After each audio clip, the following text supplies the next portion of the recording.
তেল বিক্রির কমিশন ন্যূনতম ৭% করা সহ ১০ দফা দাবি সমাধানের আশ্বাসে ধর্মঘট কর্মসূচি প্রত্যাহার করেছে বাংলাদেশ পেট্রোল পাম্প ও ট্যাংক লরি মালিক ঐক্য পরিষদ।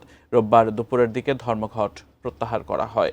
বিষয়টি নিশ্চিত করেছেন বাংলাদেশ পেট্রোল পাম্প ও ট্যাংক লরি মালিক ঐক্য পরিষদের সভাপতি মোহাম্মদ নাজমুল হক।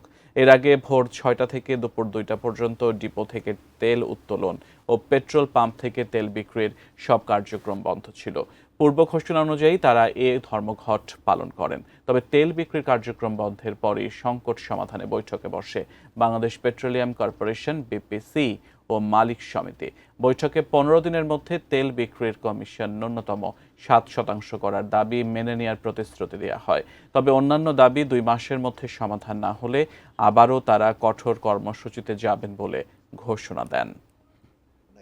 তো আমরা ১১ তারিখে একটা প্রেস কনফারেন্সের মধ্যে আমাদের আজকের কর্মবিরতির ঘোষণা দিয়েছিলাম। আপনার ৮ ঘন্টা সকাল ৬টা থেকে দুপুর ২টা পর্যন্ত সমগ্র দেশে সব পেট্রোল পাম্প, সব ট্যাঙ্কলরি তেলের উত্তোলন, পরিবহন, বিক্রয়, বিপণন বন্ধ থাকবে।